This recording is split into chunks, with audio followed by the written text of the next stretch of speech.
duo of evil geniuses, Altec, Crepo. Guys, congrats on the win. So let's start the game with Champ Select. They ended up putting together a pretty obvious poke comp. When did you guys sort of identify this, and how did you decide to play around it? Well, we actually had the entire pick and ban phase, or at least the ban phase dropped on a piece of paper. So I'm like, yeah, we prepared for this. It's on the paper. We know what to do like this time. And yeah, well, once they started locking in all these poke champs, you generally know like the rest of them are gonna follow. And even then, if you didn't know, you can still identify that in game. A poke comp, you can play different things into it. You just need to identify one, if you're strong or not in a team fight. Like if they go for an objective, they have to poke. We've made that mistake in the past, just trying to team fight with a poke comp and then you lose. So it's not as much as seeing it coming, it's just knowing how to play around it. And you guys did really well. So speaking more of Champ Select, Altec, you've been playing a lot of Corki. You seem to be one of the only AD carries that keeps going back to him. Why is this a champion for you? When Twitch and Lucian are banned, like those are like the top 2 ADs right now. So I'm generally more comfortable on just picking Corki when those two are picked or banned. Is there something that he brings to a team that you have to work around?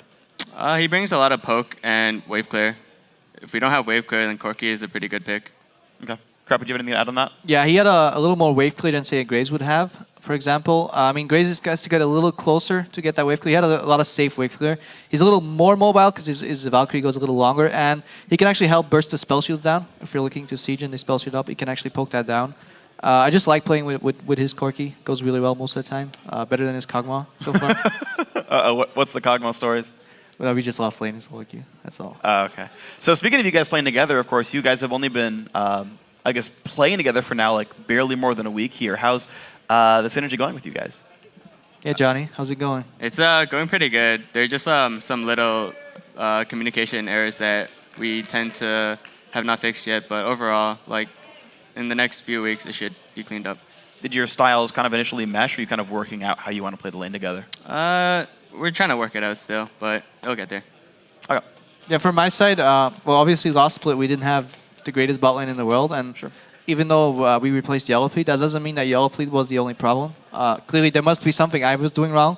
So I'm just trying not to mold Altec in the second form, like saying like you need to do this, you need to do. I want him to just tell me you're screwing up, like you should do this differently, and it's working. Like we're just trying to give solutions to certain problems and see if we agree on the solution or not, and just trying to play as much as we can. He's still in school, so after his school hours, we try to do a queue as much as we can, and it's getting there. I'm getting more confident every week just in our laning ability. Well, that's good to hear. So actually, speaking of your laning ability, you guys actually had a battle down in the bot lane under the turret. It's pretty hectic. If we can get bot the lane party. Yeah, it was a bit of a party, a brawl, as the casters called it. When you guys want to walk me through this interesting fight. Well, it's like mid-game, so we're trying to open up on towers. So Snoopy initially called that he wants to roam down, I think, with Pobelter and Lul and just try sieging this tower. But I feel they had TP up on us, and we didn't. So it ended up going a little longer. If we roll the clip, then I might be able to remember. So I go for the hook. Obviously, I miss. We see Babadup's getting caught, though, so we initiate on him. It's all good and dandy here. I feel this is where half of us want to back up, and Snoopy's like, calling, nah, we can go in, we can go in, we can get them, we can get them. We're chasing. I'm at the other end of the tower having my lantern ready, and now like their backup's coming in, so it gets a little iffy. And this is just where your solo queue mind kicks in. I mean, you can call turns, like we turn on Mundo right here, I believe, and we try to burst him down. But this is why you play a lot of solo queue, these situations, because they're so erratic and unpredictable that you just need to try to dodge skill shots. Almost had my lantern up there, so I would have lived if I had like one more second. But I feel like we played this all right. Tyson came in time. Like we got the backup. We're playing these team fight comps, no longer super split comps. And that's just the power of Shyvana as well. She can just come in late, jump over a wall, get really tanky, and try and turn that around. I feel we could have played this a little better than we ended up doing. But I was happy that we were going for these confident plays. You know, we weren't too afraid to commit to this. And even if they go wrong, so be it, and try and adapt. And then I liked the outcome of it. Yeah, you guys obviously won the game. Were you more confident because Complexity's running with a sub? Were they weaker than they normally are?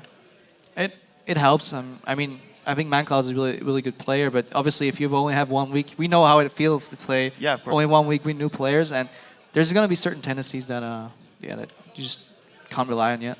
Okay, so I actually want to go back and talk about the sort of the new bot lane you guys have, because you posted that you were holding open tryouts. Of course, Altec, you were one of them. What was the tryout process like? Like, what did you get tested on? Like, how was that whole process? Just like laning, like mistakes and whatnot, and rotations. If like I could make calls in lane and stuff, it's like, hey, Crepo, don't do this, do that. So tell Crepo what to do all the time, as long as you're always right. Get more of a vocal AD carry out there, because I really like when Altec just tells me what to do, because I feel after playing so long, I'm gonna get making these mistakes over and over that I just don't see anymore. And I really, we need like either an analyst or somebody else to come in and say like, hey, I see you're doing this pattern. Stop doing that. And I think Johnny can get there for sure. Like he understands the game really well, so we'll get there. Cool. Yeah, and you guys are obviously doing really well. This is a good win here on this one. So then, one final question for you, Alltech. You played with Cloud9 Tempest. Of course, you guys did fall short in the promo tournament. What was the road like where you're like, crap, we almost made LCS, and then you're back into it? Like, what was that sort of like month span? When we lost to EG, I was like, damn, this is like pretty depressing. But Thank you. but afterwards, I went through the trial process. And I'm like, oh, sweet. And I'm also glad that Glebe made TSM too. Yeah. So you guys, you've already fought each other once. You'll fight 3 more times. Extra special rivalry when you fight TSM. Yeah. Gotta beat him up. Definitely want to win. All right. So tomorrow, final question for you guys. You guys fight Curse. Curse is half a game up on you. How's that battle gonna go? I think we're pretty confident. We just have to like nail stuff down, make sure everyone's on the same page. But overall, we have like a general idea going to tomorrow. Krepa? Yeah, coming, I think their popular teams are getting on stage right now. Coming out, because that's not for me.